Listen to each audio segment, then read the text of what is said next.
Welcome to Clean Space Podcast, brought to you by Checkers Cleaning Supply, your clean resource. Co-hosted by Terrence Hewitt and Carl Hewitt. Clean Space, the place to share your ideas about the cleaning industry. Our first episode will be a free-flowing discussion about the cleaning industry, reflections from 2020, thoughts and forecasts and challenges for 2021, and the solutions available. Our first guest is Alan McCabe, owner of Plan B Maintenance. Yeah, good. Well, let's kick us off, Alan. Thanks very much for joining us on the inaugural session of our Clean Space podcast. Well, thanks for having me. Yeah, not a problem at all. We're excited. I know we've worked with you over a number of years, but I wonder if you maybe wanted to give us another intro on your background in the industry, kind of how you got going and why you chose the cleaning industry. Well, I think the cleaning industry kind of chose me, to be honest with you, but it's to give you a background on mine. I mean, my father was in the cleaning business before me. So he started as a cleaner. He got into the distribution business, same as Checkers is in. So during high school, I actually got a job as a cleaner. So what I did is in the evenings after high school, I actually cleaned office buildings in Toronto.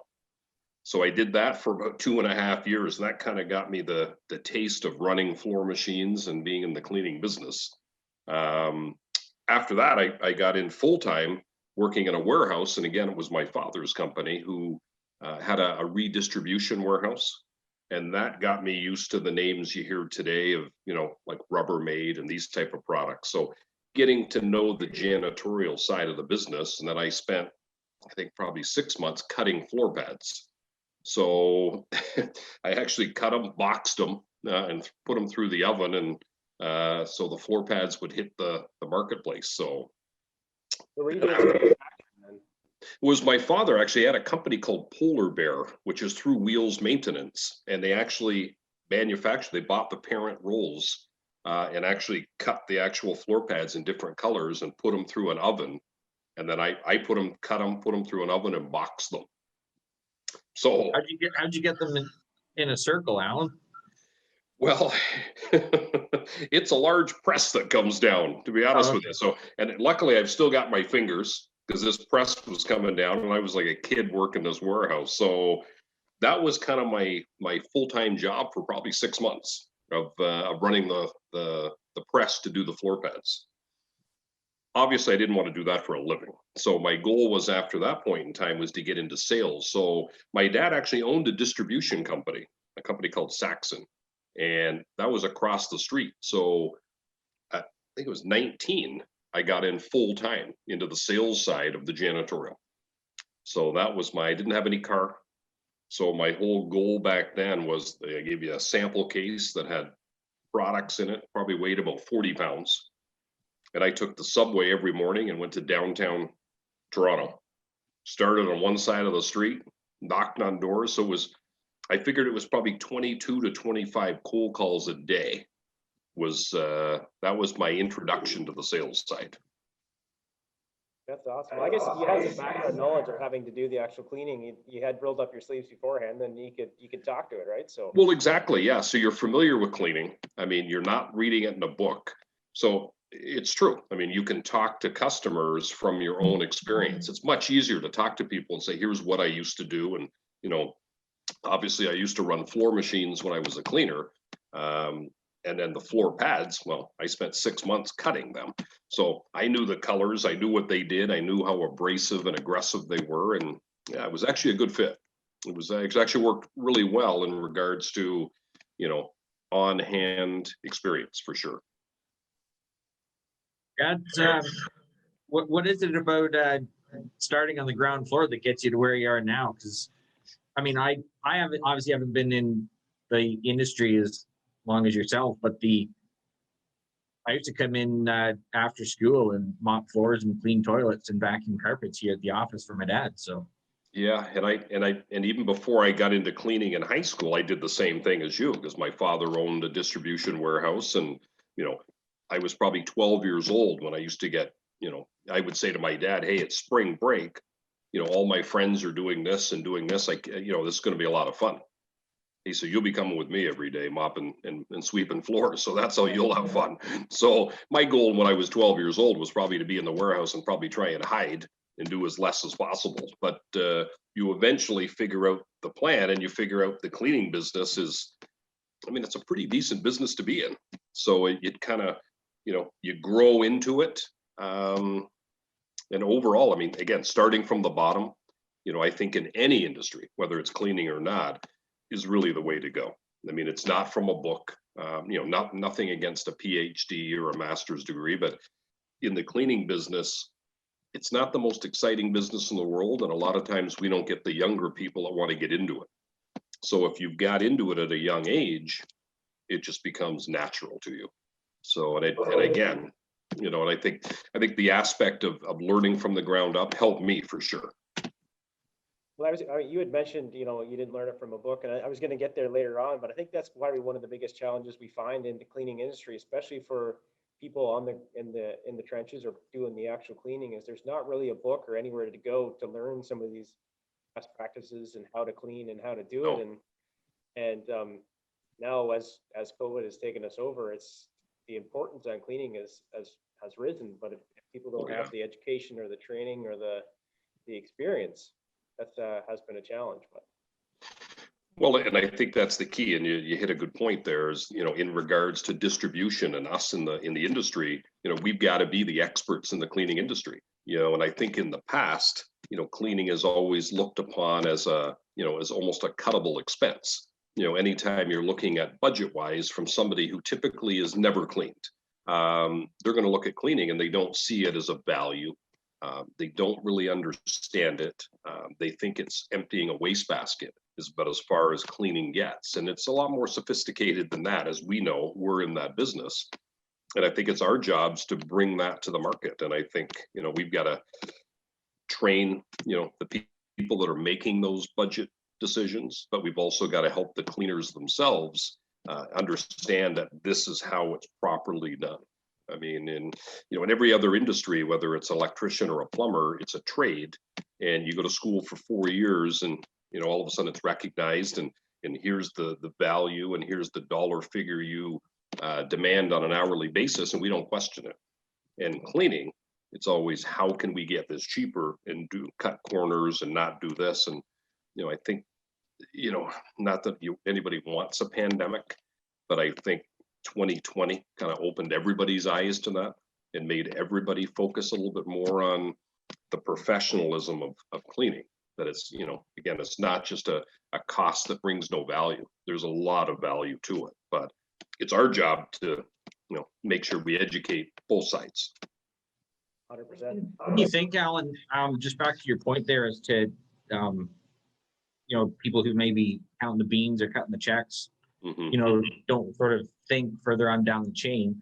I've been thinking recently, even it sort of brought it out in my mind more, highlighted it in my mind more when COVID hit, as to how even architects or designing buildings, the finishes that they pick, how does that affect the cleaner even on down the chain? Because you know, you could get some tile floor that looks great, but I would try to drag a mop across it, or does it have like ridges and different textures to it that, you know, dirt and grit and grime and germs can get inside, even textured desk surfaces or walls, that type of thing? What's your thoughts on that?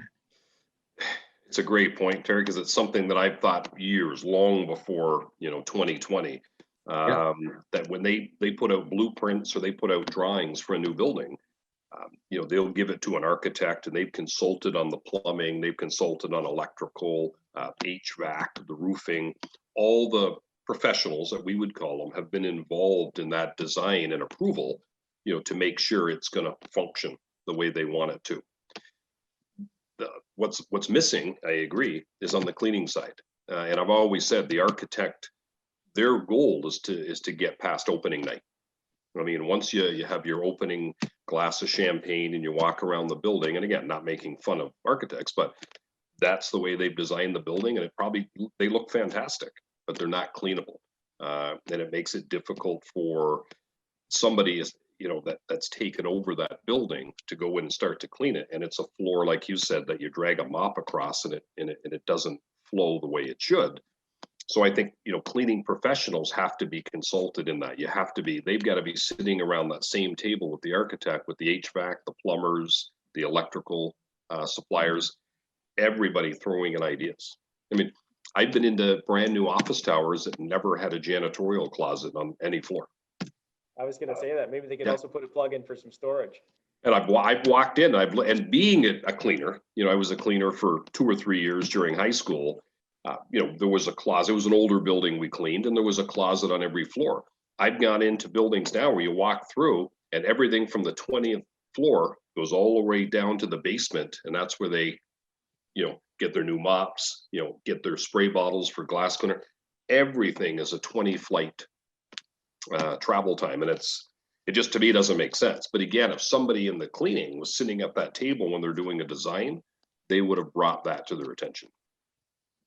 So I think it's a great point. I think it's 2020 has kind of elevated us to a point now where the respect that we should have always had being in the cleaning industry is now coming to light, and people are actually understanding the fact that cleaning, but it's not just visual cleaning. There's a lot of, bacteria and germs that you can't see, like COVID-19, for instance. So Absolutely. I think it's a great And we heard that there was a quote recently we heard, it was that the cleaning industry has gone from the basement to the boardroom point. 2020.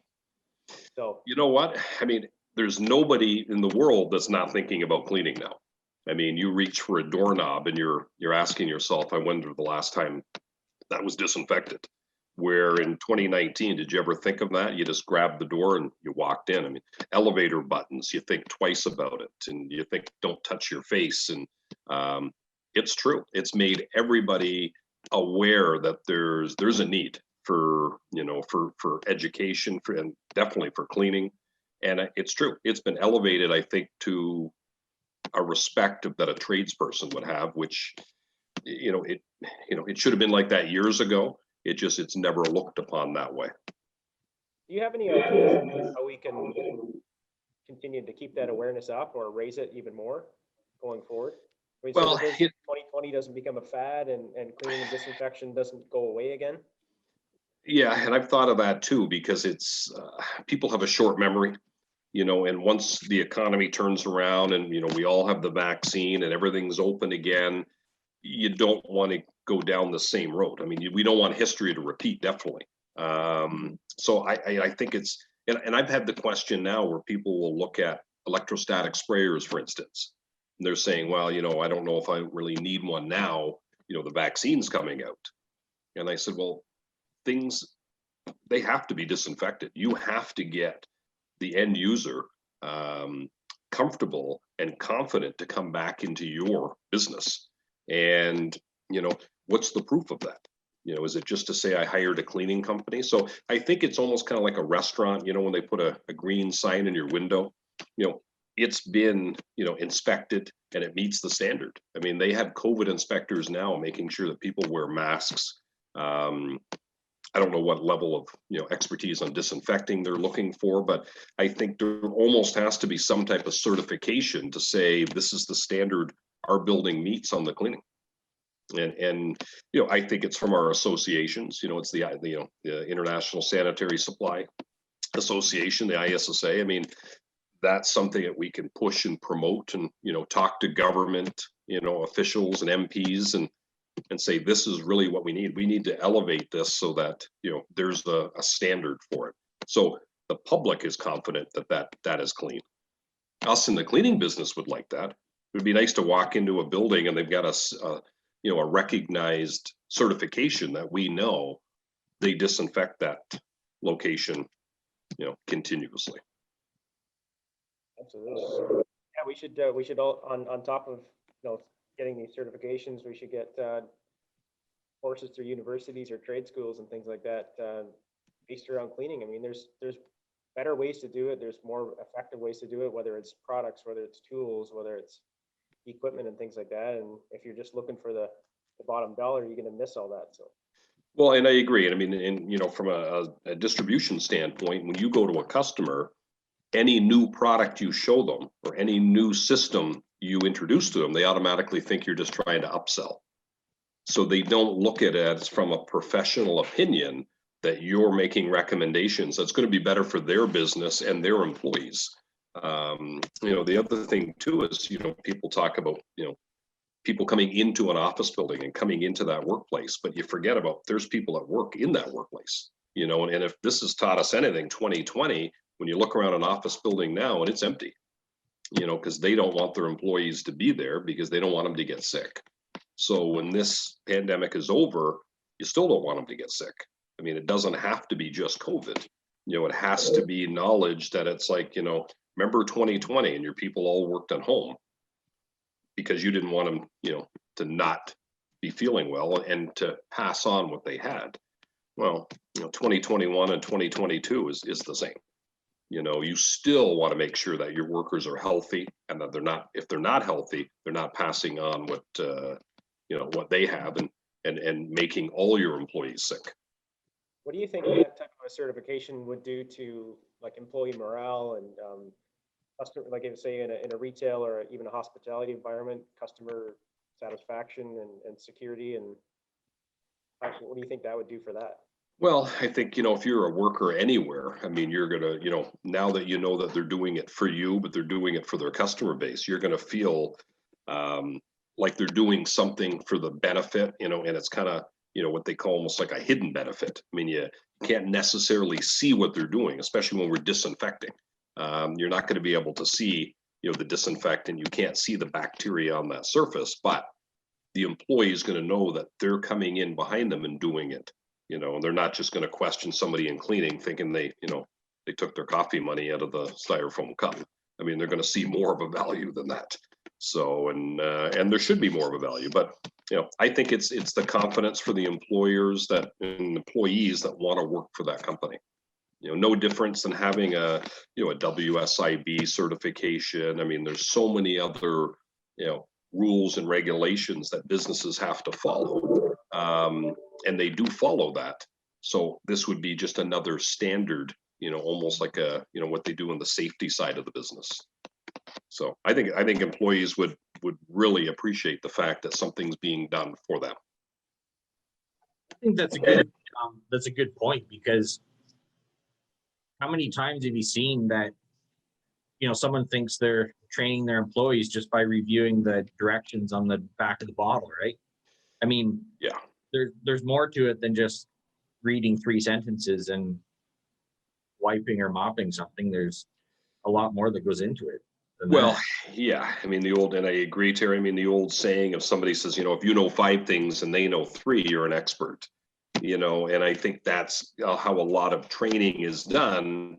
It's, how fast can we get the training and how fast can we get them to sign their name and date it to say that, by the government rules and regulations, we've met that standard. And I think it has to be more than that. I think it has to be, not from the ground up, because I think the cleaning is, 2020 is a big awakening, but I think we have to look at some form of standardization or, property managers themselves. I mean, you look at any property management company in any major city. I mean, using Toronto as an example, it's 90% of the buildings that are probably 90% empty.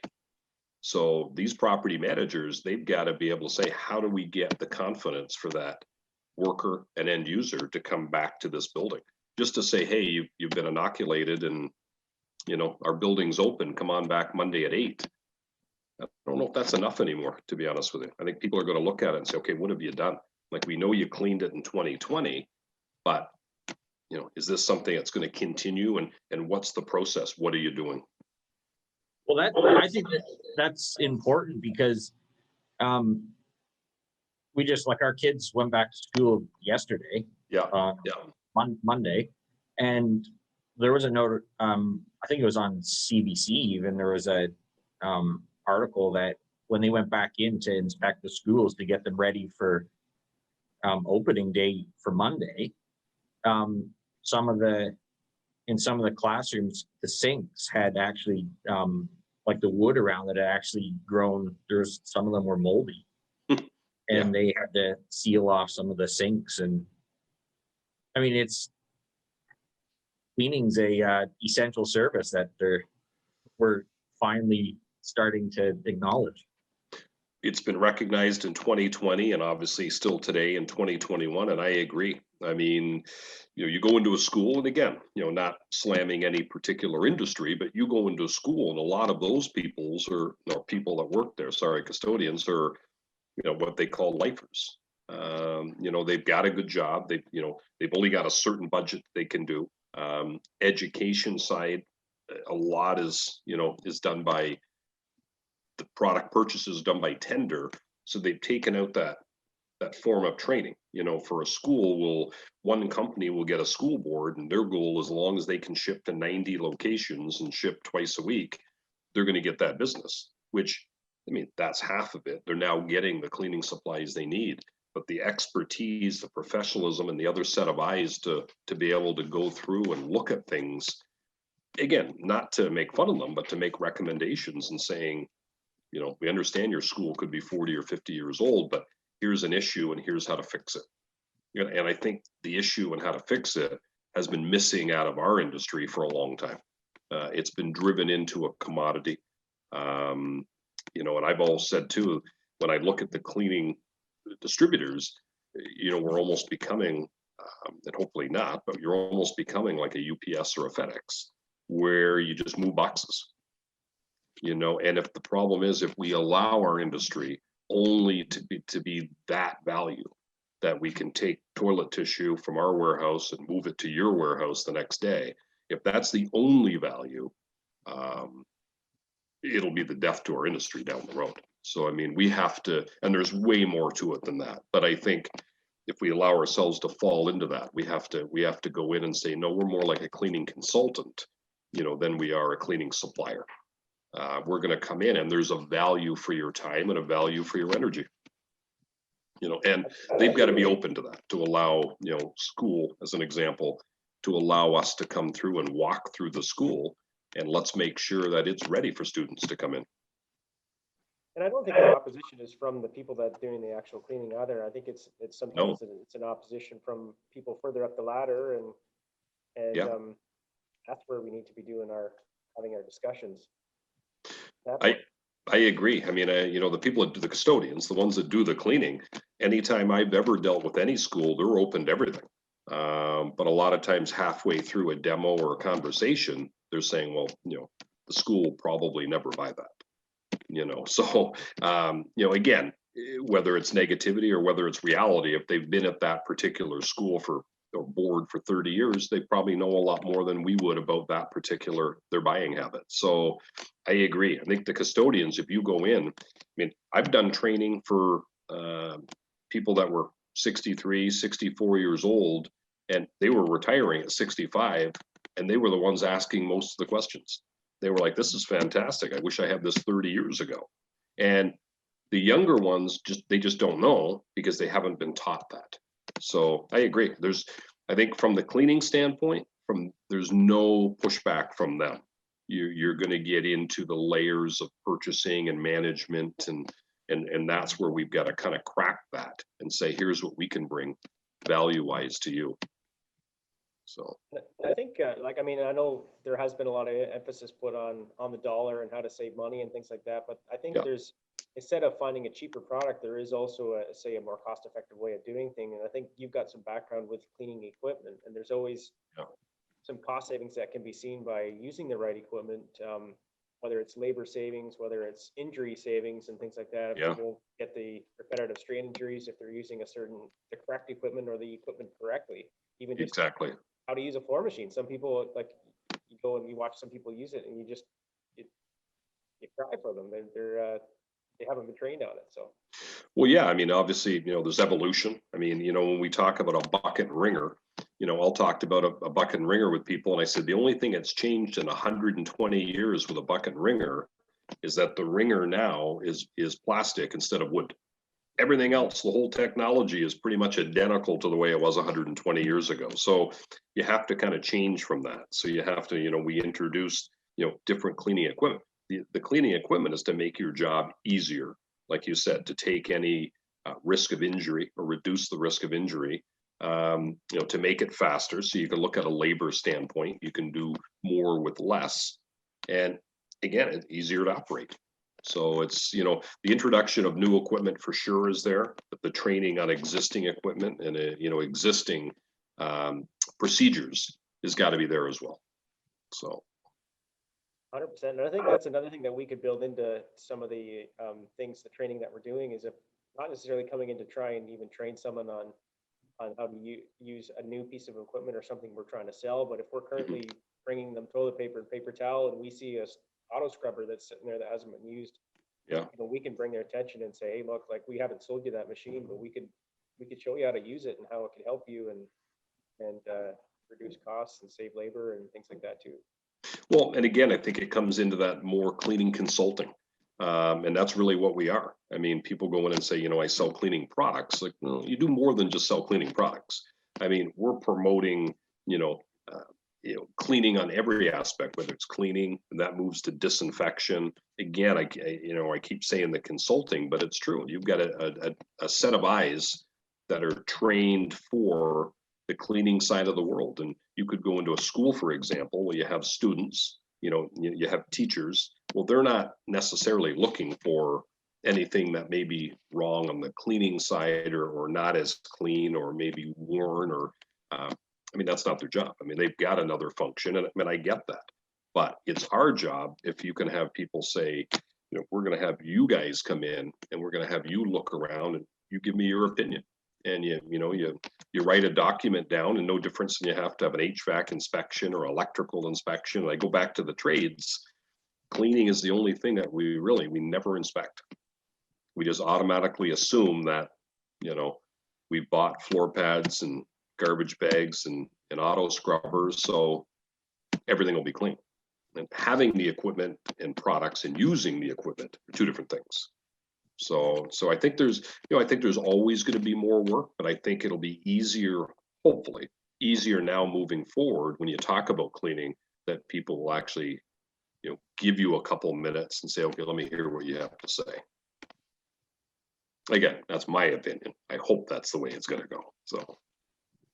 Well, this even goes to not only just equipment, but even the dispensing of chemicals, like not just unscrewing the top of a 4-liter jug and counting the amount of plugs that go in. It's exactly having proper dispensing equipment, dispensers on the wall that pre-dilute everything, and it all comes back together for the shiny result. Well, and I agree, Terry, and I think it's managing that as well. I mean, we've all been into buildings that have all these dispensers hooked up or were hooked up at one time, and now you just have their knapsacks and and water bottles on top of it, and there's more dust on these dispensers. They've never been used. So I think the key is we can go in at the beginning and put in chemical dispensers, like you said. We could do the training, but if we disappear for 5 years and then come back, there's no value at all. I mean, in the cleaning, depending on the industry, there's a lot of turnover, and the turnover, it's going to happen pretty frequently in, say, like a contract cleaner or a BSC. So that's something you have to continuously go in and train. And if, you can't just do a tender and then they're gone. It's not gonna do anybody any benefit. So it's something that always goes back. No difference than, if you install elevators. I mean, you don't just put the elevator in, they open up the building, and then they just disappear. I mean, there's a contract where they're coming in continuously, like your car. I mean, you don't buy a car and just say, 5 years from now, I'll need a new car. Exactly. You have to come back before that. No, exactly. And it highlights the absolute necessity of needing a cleaning program that's monitored, managed, and followed up on, because that, it wouldn't matter who's running the program or who's using the program or procedures, they get the consistency of results every time. Exactly. And the problem is they'll hire a contract cleaner in an office building, for instance, and that company or those managers are now in charge of that building's cleaning because they've been awarded that contract. So they're on, they're billing on a monthly basis. They put in their cleaners, but there's nobody typically from the property management side or the building owner side that has anything to do on the cleaning side. They may visually look at something and say, we found this to be dirty. But in regards to having a standard and having a checklist, that's really something they should have every month or every quarter, of somebody who's a professional in the cleaning business going around and, not trying to find problems, but to go around and do preventative maintenance before it gets to, a reactive. Yep. Thing. So again, I agree. I mean, I think we're all talking the same thing. We know what we have to do. It's making sure that people are aware of that and making sure that, who is the person that comes in and does, those type of inspections. I think that the building and facility management industry has come a long way from an environmental perspective with say LEED certifications and things like that. Yeah. And now property management companies and realty firms are using these as promotional tools, right? They're putting them on they're trying to lease out a floor or a portion of the building or sell Yeah. the building. This building is LEED approved, LEED green, or whatever the certifications are. And if we could come together as an industry in conjunction with government officials or say even the ISSA and the CSSA, Mm-hmm. and put together some sort of a certification of that type that could not only keep us safe as consumers, but also act as something that building and facility managers could use as a promotional tool. Yeah, I agree. And at an association like BOMA, the Building Owner Manager Association, I mean, you have to give them credit for what they've done by going in and doing LEED certification and pushing that. And they've invested time and energy, into that certification, and they made that part of the building process. So any new property management company that's taking over a building, they're automatically looking for LEED credits, LEED certification. So again, I got to give the credit to that association, to BOMA, for being able to bring that to light. And I think with ISSA, or like you said, the ISSA Canada, we've got to do the same thing. We've got to be able to bring that to that property management level and say, here's the certification you need to try and achieve. Here's, not just 2 LEED points for cleaning, but somebody going around and, continuously looking to make sure your building is up to par. Absolutely. What further things do you think 2020 has changed in the cleaning industry as far as awareness? Is there other things that you think has changed for the better or for the worse or anything like that? Well, I mean, I think it's kind of opened up distribution's eyes in regards to supply chain. That's for sure. I mean, you've kind of looked at your manufacturer partners and you realize which ones are on your side and which ones may not have their act together 100%. Manufacturers were typically mandating in 2020, no new distribution. We're not taking on any new customers because we've got to fill the pipeline and get product to our existing distribution.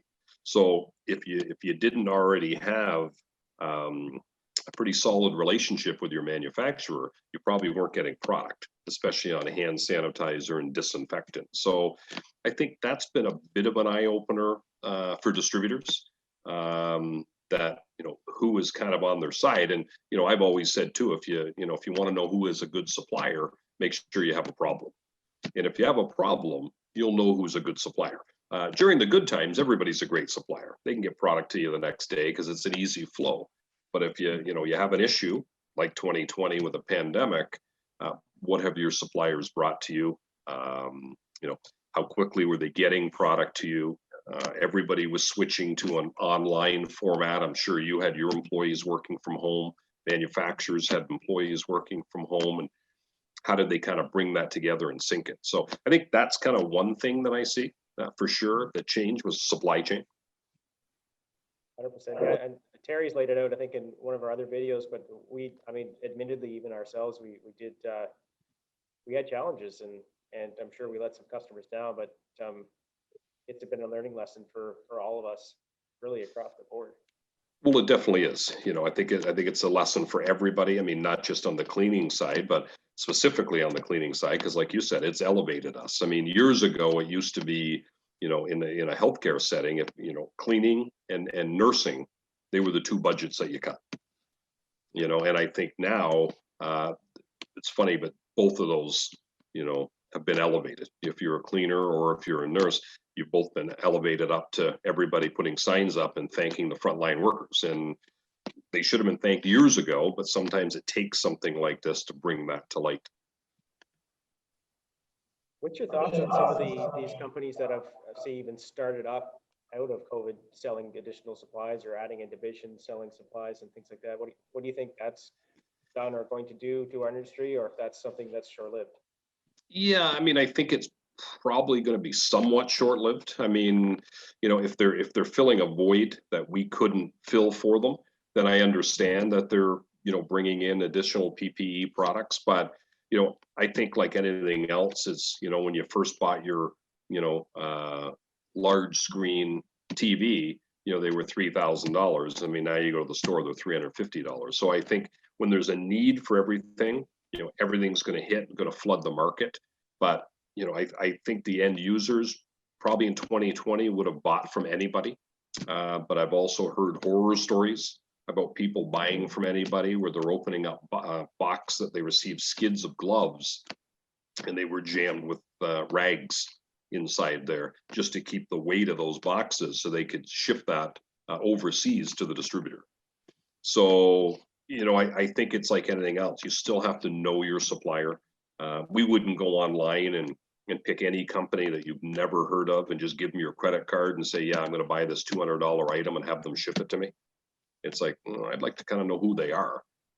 So from a consumer standpoint, the trust factor to buy has got to be there. But I think 2020 made people do things or made quick decisions that they normally wouldn't do. If they couldn't get gloves from your company, they probably went online and, and hopefully their experience was positive and they bought gloves if they could get gloves from somebody. But usually in our industry, there isn't 10,000 glove manufacturers. There could be half a dozen. So they're all coming from the same, the same supplier. And then I saw a lot of price gouging, and we heard about a lot of price gouging. People would buy sanitizer and have it, on Amazon for, 10 times the price. And I think that's just trying to take advantage of a situation that you really shouldn't do. And, in our industry, we've been selling sanitizer for years and years and years. So I think it kind of goes to the supply chain, but this way, the other way towards your customers, and again, what I found in 2020 was the key was communication. I mean, you couldn't do everything positive. You couldn't get everything on time. Suppliers were having issues. It's a domino effect. Whatever happens, that we have no control over is going to affect our business. But, what we were trying to do from our standpoint is make sure we email people, we phone people, telling them that unfortunately, here's the situation. So we were giving our customers an opportunity to kind of go away from us if they could find another supplier that could feed that. But hopefully the honesty and the fact that we were being, upfront with them will bring them back, once our supply started to come in. And we had a couple of situations like that, and it did. And people said, I appreciate the fact that you were honest and I knew what to do. And we told people we're not going to have product for 3 weeks, for instance. And and if you can find another source, get that product, and hopefully we can gain your confidence back. So I think it's a couple of things, but for sure the communication I think for 2020 was a key for us. Yeah, I'd have to say that was at the beginning. It so overwhelmed us, the sort of the demand for the product and everything else. We sort of almost got caught in your back foot, and we're trying to keep the boat going in the right direction. So, but yeah, throughout the year when everything straightened itself out, that was a very key component to keeping it all straight for 2020.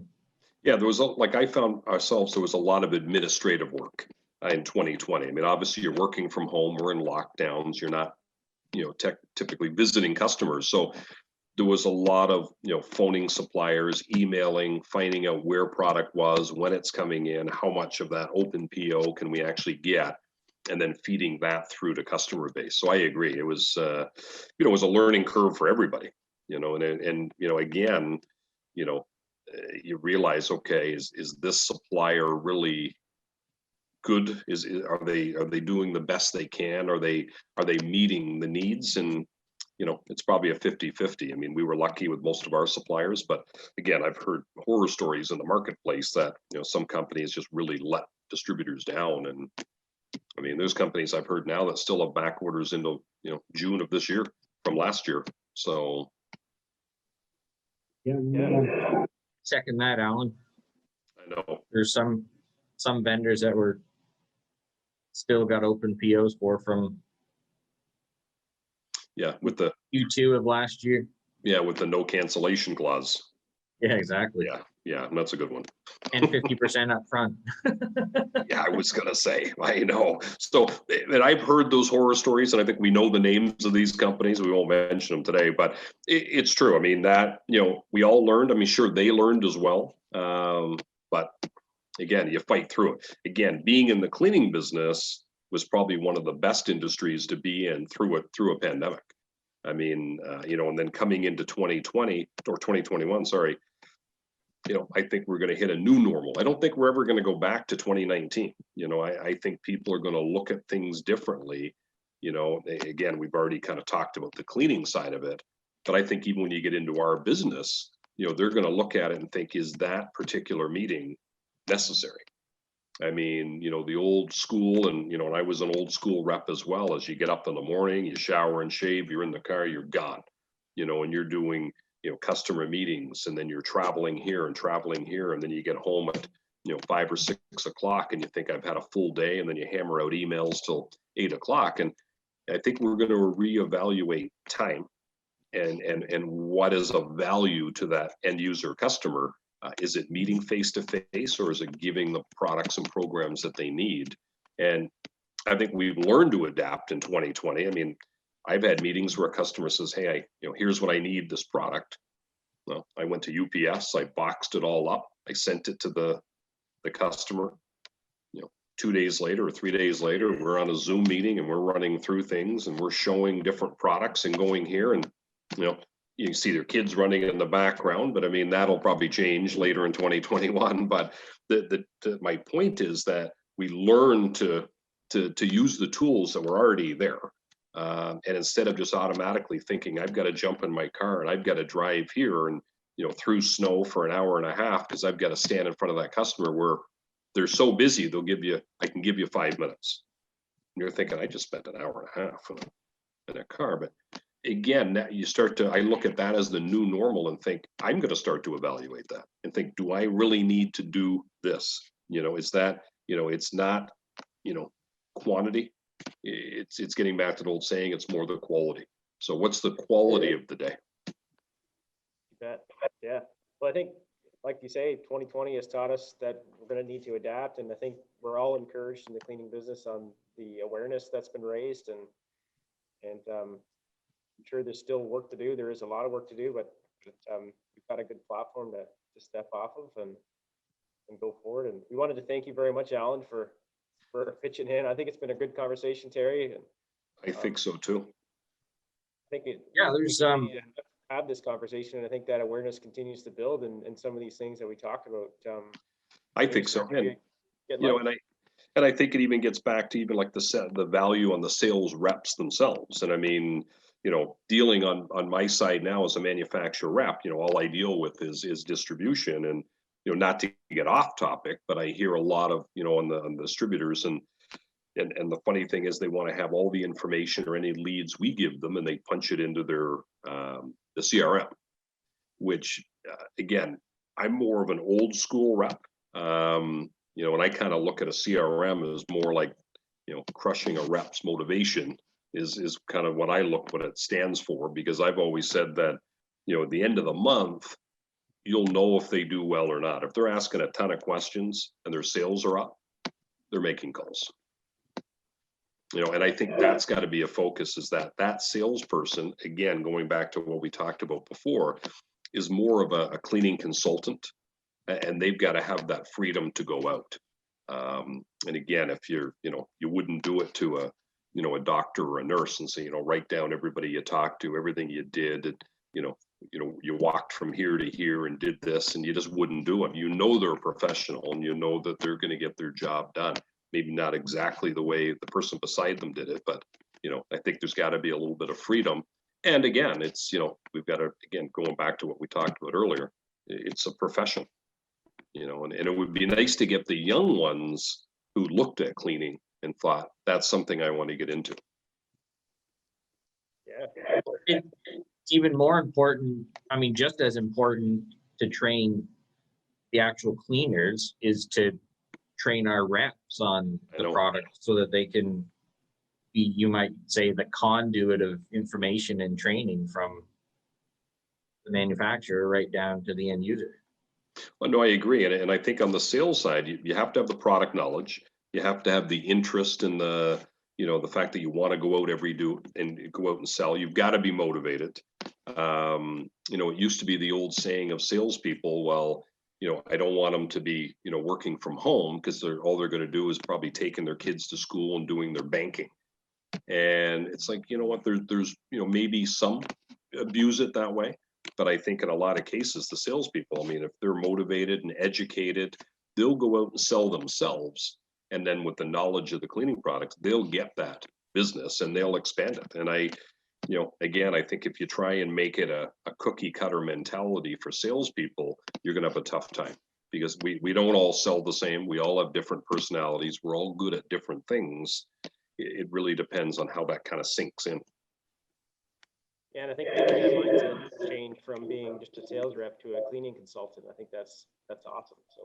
Well, and really we are, and I think on that aspect of it is we're underpaid. If you think the amount of work we've done, we've gone in and you get commission on the product you've sold, but so many reps have solved so many problems and different issues and for end users, but you're kind of thinking, well, they buy cleaning products from me, so that's how I get paid on that. You go into a lawyer's office, they don't give you 3 hours of free advice because you're a nice guy. So it doesn't matter how nice you are, here's the billing rate, here's what we do. So, and on the cleaning side, I think, we almost have to get to a point where you can kind of justify that. We walk in and say, here's what we're going to do. We've been to, 2 years of school learning disinfecting and doing this and having a certification. And again, I don't think we have to reinvent the wheel. I think we've got, associations kind of like an ISSA that should be able to bring us to that level. They've got certifications now for certain, for certain aspects. I think it's got to be make sure it's more recognized and accepted, and that's just becomes the new norm as well. So, I think 2020 on the cleaning side will give us an opportunity, to make our business more professional than it has been perceived in the past. I think we've always been professional. I just don't think it's perceived that we are. You got it. Yeah. And then when you add salespeople into that, they think salespeople do nothing anyway. So, we've always said that is what we should do is take anybody that works inside and have them travel around with a sales rep for a couple of days. And then they kind of get a feel that, you're trying to do everything mobile, and picking up a Tim Hortons internet is half your day. So, and I think when they understand that, they realize you do a lot more than, just go out and drive from customer to customer. There's a lot more value. Nothing happens in the world until someone makes a sale. Well, exactly. It is true. It is true. So, and again, you're, like we said, you're selling yourself. And if you can get somebody, the funniest thing I ever hear from distributors when I'm around is to say, do you know any real good reps that are looking for a job? I said, every real good rep I know is making a ton of money and they're not going anywhere. So I said, either you have one or you've got to create one. But if you're just trying to, you don't want to be the Maple Leafs that takes the 30-year-old former captain of some other team and then try and win a Stanley Cup.